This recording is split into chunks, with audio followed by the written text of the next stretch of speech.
Once again, welcome back to all my viewers on my YouTube channel. Just do it for a bright future. Today, I'm discuss about to the features of the Indian Constitution. This is a third part related to this video. In this session, we are discussing about what is the Indian Constitution and what is the features, and I will also discuss about there some important question answers in this video. Now, we are starting from this session. The remaining part of the second, we have discussing the some few question answers, then the remaining parts are discussed in this session. We are start from the fourth, that is prohibition of the in extradition drinks and other intoxicants which are to the injurious to the health। ਕਹਿੰਦੇ ਵੀ ਸਾਨੂੰ ਉਹ ਚੀਜ਼ਾਂ ਤੋਂ ਦੂਰ ਰਹਿਣਾ ਚਾਹੀਦਾ ਜਿਹਨੂੰ ਅਸੀਂ ਕੋਈ ਜਿਹੜੇ ਡਰਿੰਕ ਕਰਦੇ ਹਾਂ ਜਾਂ ਕੋਈ ਅਜਿਹੀਆਂ ਚੀਜ਼ਾਂ ਜਿਹੜੀਆਂ ਸਾਡੇ ਸਿਹਤ ਨੂੰ ਇਫੈਕਟ ਕਰਦੀਆਂ, ਸਾਨੂੰ ਇਹਨਾਂ ਚੀਜ਼ਾਂ ਤੋਂ ਦੂਰ ਰਹਿਣਾ ਚਾਹੀਦਾ। To rise the standard of living of the people and improvement of the humans health. भी सानू की करना चाहिए साडे लोगों का जिहड़ा जीण का जीवन पद्धर उन्होंने उच्चा चुकना तो उन्होंने हैल्थ में भी ठीक रखना है साडी जिम्मेवारी होनी चाहिए। नैक्सट है लैबरल या जनरल प्रिंसीपल्स की सीगे। In this categories those principles are included which are of the general and liberal characteristics. कहते ये वो करैक्टरिस्टिक्स सीगे जिहदे विच असीं जनरल या लिबरल प्रिंसीपल बारे पढ़िया वा। These include ਇਹਦੇ ਵਿੱਚ ਅਸੀਂ include ਕੀਤਾ the frame a uniform civil codes throughout to the territory of India। ਕਹਿੰਦੇ ਅਸੀਂ ਇਹਦੇ ਵਿੱਚ ਯੂਨੀਫਾਰਮ ਜਿਹੜਾ ਸਿਵਲ ਕੋਡਸ ਨੇ ਉਹਨਾਂ ਨੂੰ ਡਿਸਕਸ ਕਰਾਂਗੇ ਤੇ ਇਹ ਕੰਟਰੀ ਦੀ ਜਿਹੜੀ ਟੈਰੀਟਰੀਜ਼ ਨੇ ਉਹਦੇ ਵਿੱਚ ਕਿਵੇਂ ਲੱਗਣਗੇ ਉਹਦੇ ਬਾਰੇ ਦੱਸਿਆ ਜਾਂਦਾ ਵਾ। to bring about to the separation of to the judiciary from to the executive। ਵੀ ਜਿਹੜੇ ਸਾਡੇ ਐਗਜ਼ੀਕਿਊਟਿਵ ਪ੍ਰਿੰਸੀਪਲਸ ਨੇ ਤੇ ਜੁਡੀਸ਼ਰੀ ਪ੍ਰਿੰਸੀਪਲਸ ਨੇ ਇਹਨਾਂ ਦੋਹਾਂ ਨੂੰ ਅਲੱਗ-ਅਲੱਗ ਕਰਨਾ ਚਾਹੀਦਾ ਵਾ।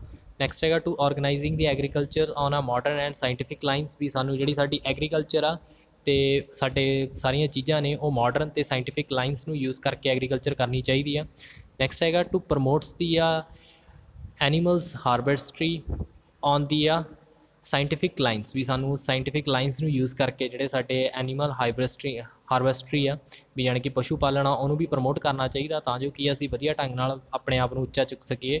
To preserve to the improve the ਬਰੀਡਸ of the cattles and prohibiting to the slaughters of to the cows, caves and others inclines animals। ਕਹਿੰਦੇ ਵੀ ਸਾਨੂੰ ਕੀ ਆ ਵੀ ਸਾਡੇ ਜਿਹੜੇ ਕੈਟਲਸ ਯਾਨੀ ਕਿ ਪਸ਼ੂ ਪਾਲਣ ਆ ਉਹਦੇ ਵਿੱਚ ਜਿਹੜੀਆਂ ਉਹਨਾਂ ਦੀਆਂ ਬਰੀਡਸ ਨੇ ਜਾਂ ਉਹਨਾਂ ਦੀ ਕਿਸਮਾਂ ਨੇ ਪਸ਼ੂਆਂ ਦੀ ਉਹ ਵਧੀਆ ਹੋਣੀਆਂ ਚਾਹੀਦੀਆਂ ਨੇ। ਸਾਨੂੰ ਉਸ ਅਕੋਰਡਿੰਗ ਹੀ ਸਾਰੀਆਂ ਚੀਜ਼ਾਂ ਕਰਨੀਆਂ ਚਾਹੀਦੀਆਂ ਤਾਂ ਹੀ ਅਸੀਂ ਉਹਦੇ ਵਿੱਚ ਪ੍ਰੋਫਿਟ ਲੈ ਕੇ ਜਾ ਸਕਦੇ ਹਾਂ। ਨੈਕਸਟ ਹੈਗਾ to provide the protection to the wild animals. ਵੀ ਜਿਹੜੇ ਸਾਡੇ ਜੰਗਲੀ ਜਾਨਵਰ ਨੇ ਉਹਨਾਂ ਦੀ ਸੁਰੱਖਿਆ प्रदान करनी। To protect everyone monuments and और the place of object to the artistic and the historical interest. भी सानू जिहड़े साडे मॉन्यूमेंट्स ने जां साडीआं होर भी चीज़ां ने सानू उन्हां दी देख रेख करनी चाहिए आ। नैक्सट हैगा the states provide to the endeavour to promotes the international peace and society. साडे जिहड़ी स्टेट्स आ उहदे विच सानू की आ सानू प्रमोट करना चाहिए वा अंतरराष्ट्री शांति नूं ते सुरੱਖਿਆ ਨੂੰ। फिफ्थ क्वेश्चन हैगा explain the basic difference between to the fundamental rights and the directive principle. भी असी अपने जोड़े बेसिक प्रिंसीपल्स ने जिमें साडे फंडामेंटल अधिकार ने तो साडे डायरैक्टिव प्रिंसीपल्स ने उन्होंने डिफरेंस दसना वा। These are following to the difference between to the fundamental rights and directive principle of the state policy. साडी स्टेट पॉलिसी दे विच थोड़े जे प्रिंसीपल्स या डायरैक्टिव प्रिंसीपल्स ने जोड़े फॉलो नहीं किए जाते हैं। आंसर है the fundamental rights have been to the granted by the constitution to the peoples. भी सानू कुछ फंडामेंटल राइट्स दिते गए हैं साडे संविधान द्वारा। The directive principles are the instruction from to the constitution to the states. कहते साडे जिहड़े प्रिंसीपल्स ने वो सानू डायरैक्ट करते हैं किस तरीके नाल असीं संविधान दे विच अपने आप नूं उच्चा चक सकते हैं। नैक्सट हैगा the fundamental rights are to the enhanced in the constitutions and the have special secretary. भी सानू की फंडामेंटल राइट्स के थ्रू सानू संविधान दे विच ते स्पैशल एंट्रीज मिलियां ने। There are to the adjustable. भी ये संविधानिक ने सारियां नाल संबंध कायम करने वाले ने। The directive principles are in the form of to the direction of to the states and not to be adjustable. कहते सानू ये कि एक सीधी सेध दिंदे आ किस तरीके नाल असीं अपनी स्टेट नूं चलाउणा वा ते किस तरीके नाल सारे प्रिंसीपल नूं मनाउणा वा। They can not to be enforced by the court of law. भी ये साडे कोर्ट ऑफ लॉ दे विच ये चीज़ां फॉलो नहीं कीतियां जांदियां। The fundamental rights can be suspended in the case of national emergency but the directive principles cannot be suspended। भी जिहड़े साडे फंडामेंटल राइट्स ने जेकर नैशनल कोई भी एमरजेंसी आउंदी आ तां उहनूं खत्म कर दित्ता जांदा वा पर डायरैक्टिव प्रिंसीपल्स नूं असीं कदे भी खत्म नहीं कर सकदे। ਅੱਗੇ ਹੈ ਦੀ ਸਕੋਪ ਆਫ ਟੂ ਦੀਆਂ ਫੰਡਾਮੈਂਟਲ ਰਾਈਟਸ ਆਰ ਲਿਮਿਟਡ। ਜਿਹੜੇ ਸਾਡੇ ਫੰਡਾਮੈਂਟਲ ਰਾਈਟਸ ਨੇ ਉਹਨਾਂ ਦੇ ਸਕੋਪ ਜਿਹੜੇ ਨੇ ਜਾਂ ਉਹਨਾਂ ਖੇਤਰ ਜਿਹੜਾ ਵਾ ਉਹ ਲਿਮਿਟਡ ਜਾਵਾ। ਦੇ ਇੰਟੈਂਟ ਟੂ ਸਟੈਬਲਿਸ਼ ਟੂ ਦੀਆਂ ਪੋਲੀਟੀਕਲ ਡੈਮੋਕ੍ਰੇਸੀ। ਇਹ ਸਿਰਫ ਉਦੋਂ ਹੀ ਸਟੈਬਲਿਸ਼ ਹੁੰਦੇ ਆ ਜਿਹੜੇ ਸਾਡੇ ਰਾਜਨੀਤਿਕ ਲੋਕਤੰਤਰਿਕ ਨੇ ਉਹ ਜਿਹੜੇ ਕਰਦੇ ਨੇ ਤਾਂ ਉਸ ਅਕੋਰਡਿੰਗ ਅਸੀਂ ਸਟੈਬਲਿਸ਼ ਕਰ ਸਕਦੇ ਹਾਂ। ਦੀ ਸਕੋਪ ਆਫ ਦੀਆਂ directive principles is a wider ਵੀ, ਬਟ ਜਿਹੜੇ ਕਿ ਡਾਇਰੈਕਟਿਵ ਪ੍ਰਿੰਸੀਪਲਸ ਨੇ ਉਹਨਾਂ ਦਾ ਸਕੋਪ ਜਿਹੜਾ ਵਾ ਉਹ ਜ਼ਿਆਦਾ ਵੱਡਾ ਵਾ। Their aim is to be establish social and economic democracy and justice and just society। ਕਹਿੰਦੇ ਇਹ ਸਾਨੂੰ ਕੀ ਕਰਦੇ ਆ, ਸਾਡੇ ਜਿਹੜੇ ਸਮਾਜਿਕ ਅਤੇ ਆਰਥਿਕ ਤੌਰ 'ਤੇ ਜਿਹੜੀ ਡੈਮੋਕ੍ਰੇਸੀ ਆ ਉਹਦੇ ਵਿੱਚ ਸਾਨੂੰ ਇੱਕ ਸੁਸਾਇਟੀ ਤਰ੍ਹਾਂ ਵਰਕ ਕਰਦੇ ਆ ਅਤੇ ਵਧੀਆ ਢੰਗ ਨਾਲ ਚਲਾਉਣ ਦੇ ਵਿੱਚ ਹੈਲਪ ਕਰਦੇ ਆ। ਨੈਕਸਟ ਹੈਗਾ ਵਾਈ ਐਂਡ ਵੈਨ ਵਰ ਦੀ ਫੰਡਾਮੈਂਟਲ ਡਿਊਟੀਜ਼ ਆਫ ਦੀਆਂ ਇੰਡੀਅਨ ਸਿਟੀਜ਼ਨਸ ਇਨਹੈਂਟਸਡ ਇਨ ਦੀ ਕੌਨਸਟੀਟਿਊਸ਼ਨ। ਸਾਡੇ ਜਿਹੜੇ ਕੌਨਸਟੀਟਿਊਸ਼ਨ ਦੇ ਵਿੱਚ ਜਿਹੜੇ ਫੰਡਾਮੈਂਟਲ ਰਾਈਟਸ ਨੇ ਜਾਂ ਫੰਡਾਮੈਂਟਲ ਡਿਊਟੀਜ਼ ਨੇ ਉਹ ਕਿਵੇਂ ਸਾਨੂੰ ਇਸ ਦੇ ਵਿੱਚ ਪੈਦਾ ਕਰਦੇ ਨੇ। ਨੈਕਸਟ ਹੈਗਾ the Indian constitution is the form is not to be a certain of to the fundamental duty. ਵੀ ਸਾਡੀ ਜਿਹੜੀਆਂ ਫੰਡਾਮੈਂਟਲ ਡਿਊਟੀ ਨੇ ਉਹ ਕੁਝ ਜ਼ਿਆਦਾ ਸਰਟਨ ਨਹੀਂ ਜਾਂ ਨਿਸ਼ਚਿਤ ਨਹੀਂ ਹੈਗੀਆਂ, ਸਾਨੂੰ ਉਹ ਘੁਮਾਉਂਦੀਆਂ ਰਹਿੰਦੀਆਂ ਨੇ। ਤਾਂ ਉਹਦੇ ਬਾਰੇ ਆ ਦੇਖੋ ਜੀ, fundamental duties added to the Indian ਕੌਨਸਟੀਟਿਊਸ਼ਨ in 1976 from to the 44th ਕੌਨਸਟੀਟਿਊਸ਼ਨਲ ਅਮਿਟਮੈਂਟ act. ਵੀ ਜਿਹੜਾ ਸਾਡਾ 42ਵਾਂ ਕੌਨਸਟੀਟਿਊਸ਼ਨ ਦੇ ਵਿੱਚ ਅਮਿਟਮੈਂਟ ਕੀਤੀ ਗਈ ਸੀ 1976 ਦੇ ਵਿੱਚ, ਤਾਂ ਫੰਡਾਮੈਂਟਲ ਡਿਊਟੀਜ਼ ਨੂੰ ਉਹਦੇ ਵਿੱਚ ਐਡ ਕੀਤਾ ਗਿਆ। Why were the fundamental duty in centred in the constitution ਦੇ ਵਿੱਚ ਫੰਡਾਮੈਂਟਲ ਡਿਊਟੀਆਂ ਕਿਉਂ ਪਾਈਆਂ ਗਈਆਂ। ਫਸਟ ਹੈ the inclusive of the fundamental duties in the constitution is the progressive step. ਇਹ ਪ੍ਰੋਗਰੈਸਿਵ ਸਟੈਪ ਸੀ, ਅੱਗੇ ਵੱਲ ਨੂੰ ਵਧਣ ਵਾਲਾ, ਗਤੀਸ਼ੀਲ ਪ੍ਰਦਾਨ ਕਰਨ ਵਾਲਾ ਇੱਕ ਸਟੈਪ ਸੀ। The fundamental duties incorporate to the constitutions to develop a sense of nationalism and patriotic feelings amongst of the citizen. ਕਹਿੰਦੇ ਇਹ ਤਾਂ ਬਣਾਏ ਗਏ ਤਾਂ ਜੋ ਕੀ ਆ ਵੀ ਲੋਕਾਂ ਦੇ ਵਿੱਚ ਰਾਸ਼ਟਰਿਕਤਾ ਦੀ ਭਾਵਨਾ ਲਿਆਂਦੀ ਜਾ ਸਕੇ ਅਤੇ ਉਹਨਾਂ ਦੇ ਵਿੱਚ ਸ਼ਹਾਦਤ ਦੀ ਭਾਵਨਾ ਲਿਆਂਦੀ ਜਾ ਸਕੇ, ਤਾਂ ਜੋ ਕੀ ਆ ਸਾਰੇ ਲੋਕ ਸਹੀ ਢੰਗ ਨਾਲ ਵਰਕ ਕਰ ਸਕਣ। ਦੀਆਂ fundamental duties help the citizens to follow the code of conduct that wise the strengthen of to the nation and protect to the sovereignties and the integrity. ਵੀ ਜਿਹੜੇ ਫੰਡਾਮੈਂਟਲ ਡਿਊਟੀਜ਼ ਨੇ ਉਹ ਬੰਦੇ ਕੀ ਨੇ, ਜੇਕਰ ਉਹਦੇ ਰੂਲ ਰੈਗੂਲੇਸ਼ਨ ਨੂੰ follow ਕਰਦੇ ਆ ਤਾਂ ਇੱਕ ਸਾਡੇ ਦੇਸ਼ ਦੀ ਜਿਹੜੀ ਅਖੰਡਤਾ ਅਤੇ ਉਹਦੀ ਏਕਤਾ ਵਾ ਉਹਦੇ ਵਿੱਚ ਉਹ ਪ੍ਰੋਟੈਕਸ਼ਨ ਕਰਕੇ ਰੱਖਦੇ, ਉਹਦੀ ਸੁਰੱਖਿਅਤਾ ਪ੍ਰਦਾਨ ਕਰਦੇ ਆ ਅਤੇ ਉਹ ਸਹੀ ਢੰਗ ਨਾਲ ਚਲਾਉਣ ਦੇ ਵਿੱਚ ਹੈਲਪ ਕਰਦੇ ਆ। 7th ਕੁਐਸਚਨ ਹੈ explain the 2 basic reason because of which our constitution has becoming to the bulkiest in the world. ਵੀ ਕਿਹੜੇ 2 ਰੀਜ਼ਨ ਇਹੋ ਜਿਹੇ ਨੇ ਜਿਹਦੇ ਕਰਕੇ ਸਾਡਾ ਸੰਵਿਧਾਨ ਜਿਹੜਾ ਵਾ ਉਹ ਸਭ ਤੋਂ ਵੱਡਾ ਸੰਵਿਧਾਨ ਕਿਹਾ ਜਾਂਦਾ ਪੂਰੇ ਦੇਸ਼ ਦੇ ਵਿੱਚ ਜਾਂ ਪੂਰੇ ਸੰਸਾਰ ਦੇ ਵਿੱਚ।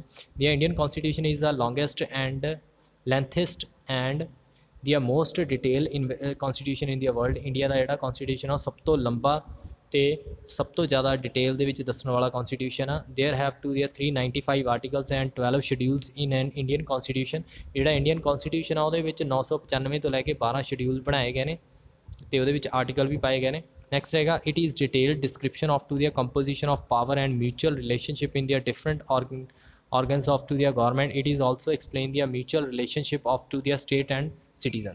ਕਹਿੰਦੇ ਇਹ ਕੀ ਆ, ਸਾਨੂੰ ਇੱਕ ਡਿਟੇਲ ਡਿਸਕ੍ਰਿਪਸ਼ਨ ਦਿੰਦੀ ਆ ਅਤੇ ਕੰਪੋਜੀਸ਼ਨ ਦਿੰਦੀ ਆ ਪਾਵਰ ਅਤੇ ਮਿਊਚੁਅਲ ਰਿਲੇਸ਼ਨ ਦਾ, ਡਿਫਰੈਂਟ ਔਰਗਨਸ ਦਾ ਵੀ ਜਿਹੜੇ ਗੌਰਮੈਂਟ ਨੂੰ ਹੈਲਪ ਕਰਦੇ ਆ, ਅਤੇ ਇਹ ਸਾਨੂੰ ਐਕਸਪਲੇਨ ਕਰਦੇ ਸਾਡੇ ਮਿਊਚੁਅਲ ਰਿਲੇਸ਼ਨਸ ਨੂੰ ਅਤੇ ਸਟੇਟਸ ਅਤੇ ਸਿਟੀਜ਼ਨਸ ਦੇ ਵਿੱਚ। ਨੈਕਸਟ ਹੈਗਾ it is a detail description of to the fundamental rights of the Indian citizens. ਵੀ ਇਹ ਸਾਨੂੰ ਇੰਡੀਆ ਦੇ ਜਿਹੜੇ ਫੰਡਾਮੈਂਟਲ ਰਾਈਟਸ ਨੇ ਲੋਕਾਂ ਦੇ ਉਹਨਾਂ ਬਾਰੇ ਪੂਰਾ ਦੱਸਦੀ ਆ। The 10 fundamental duties of the citizens have been also been included in the constitution of the 42 constitutional amendment. ਵੀ ਜਿਹੜੀ 42ਵੀਂ ਕੌਨਸਟੀਟਿਊਸ਼ਨ ਦੇ ਵਿੱਚ ਅਮਿਟਮੈਂਟ ਹੋਈ ਤਾਂ ਉਹ ਵੀ ਇਹਦੇ ਵਿੱਚ ਫੰਡਾਮੈਂਟਲ ਡਿਊਟੀ ਜਿਹੜੀਆਂ ਨੇ ਇਨਕਲੂਡ ਕੀਤੀਆਂ ਗਈਆਂ ਨੇ। ਨੈਕਸਟ ਹੈਗਾ ਵਾ ਦੀ distribution of the power between state and center and states as clear state by to the constitution it is the federal in the form। ਵੀ ਜਿਹੜਾ ਸਾਡੇ ਡਿਸਟਰੀਬਿਊਸ਼ਨ ਕੀਤੀਆਂ ਗਈਆਂ ਨੇ ਸ਼ਕਤੀਆਂ ਦੀਆਂ ਕੇਂਦਰ ਅਤੇ ਸਰਕਾਰ ਦੇ ਵਿੱਚ ਉਹ ਪੂਰੀਆਂ ਕਲੀਅਰ ਦੱਸੀਆਂ ਗਈਆਂ ਅਤੇ ਸਾਰਾ ਕੁਝ ਕੌਨਸਟੀਟਿਊਸ਼ਨ ਦੇ ਵਿੱਚ ਮੈਂਸ਼ਨ ਆ।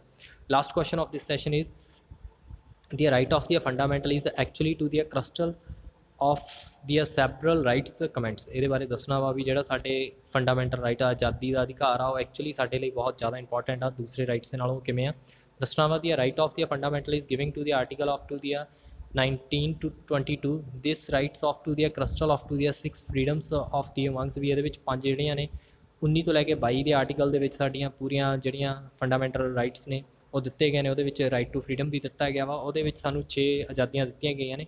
ਪਹਿਲੀ ਹੈਗੀ ਆ freedom to the speech and expression, ਕੁਛ ਵੀ ਅਸੀਂ ਬੋਲ ਸਕਦੇ ਹਾਂ ਅਤੇ ਦੱਸ ਸਕਦੇ ਹਾਂ। ਫਰੀਡਮ ਟੂ ਅਸੈਂਬਲਸ ਡੀ ਆ ਪੀਸਫੁਲ ਐਂਡ ਵਿਦਆਊਟ ਆਰਮਸ ਵੀ ਅਸੀਂ ਕੀ ਆ ਕੋਈ ਵੀ ਪੀਸਫੁਲ ਕੋਈ ਵੀ ਕਦੇ ਵੀ ਸਭਾ ਕਰ ਸਕਦੇ ਹਾਂ, ਕੋਈ ਆਰਮੀ ਨੂੰ ਬਸ ਇਨਵੋਲਵ ਨਹੀਂ ਕਰਨਾ ਹੈਗਾ। The a freedoms of the form associating and union भी ਤੁਹਾਨੂੰ ਇੱਕ ਫਰੀडम ਆ ਕੋਈ ਵੀ ਯੂਨੀਅਨ ਬਣਾ ਸਕਦੇ ਹੋ ਤੇ ਕੋਈ ਵੀ ਆਰਗੇਨਾਈਜੇਸ਼ਨ ਬਣਾ ਸਕਦੇ ਹੋ ਦੀ ਫਰੀडम ਟੂ ਮੂਵ ਦੀ ਆ freely through out to the territory of India ਤੁਹਾਡੇ ਕੋਲ ਹੋਰ ਵੀ ਇੱਕ ਸੁਵਿਧਾ ਵਾ ਆਜ਼ਾਦੀ ਆ ਵੀ ਤੁਸੀਂ ਜਿੱਥੇ ਮਰਜ਼ੀ ਜਾ ਸਕਦੇ ਹੋ ਇੰਡੀਆ ਦੀ ਟੈਰੀਟਰੀ ਦੇ ਅੰਦਰ ਜਿੱਥੇ ਮਰਜ਼ੀ the freedom of the resides and settle to the any types of to the territory of India ਤੁਸੀਂ ਕਿਤੇ ਵੀ ਜਾ ਕੇ ਇੰਡੀਆ ਦੇ ਕਿਤੇ ਵੀ ਜਾ ਕੇ ਰਹਿ ਸਕਦੇ ਹੋ ਉੱਥੇ ਸੈਟਲ ਹੋ ਸਕਦੇ ਹੋ ਘਰ ਪਾ ਸਕਦੇ ਹੋ ਕੋਈ ਵੀ ਤੁਹਾਨੂੰ ਰੋਕੇਗਾ ਨਹੀਂ the Indian the freedom is practice any profession on carrying and any occupations trade and business तुसी कोई भी काम कर सकते हो कोई बिजनस कर सकते हो उत्थे प्रोफैशन कोई भी चूज़ कर सकते हो कोई बंदा तुहानू रोक टोक नहीं दे देगा तुसी अपने अकॉर्डिंग सब कुछ चूज़ कर सकते हो इसी गल का सैशन आई होप तुहानू पसंद आया होगा ये साडा जिहड़ा फस्ट चैप्टर कंप्लीट हो चुकिया वा तो असी ये अगे अगे भी होर चीज़ां करते रहांगे तो तुसी मेरे चैनल नाल एवें ही जुड़े रहना तो इहनूं वध तो वध लाइक करो शेयर करो तो वध तो वध मेरे चैनल नाल जुड़ो thanks lot watching for my session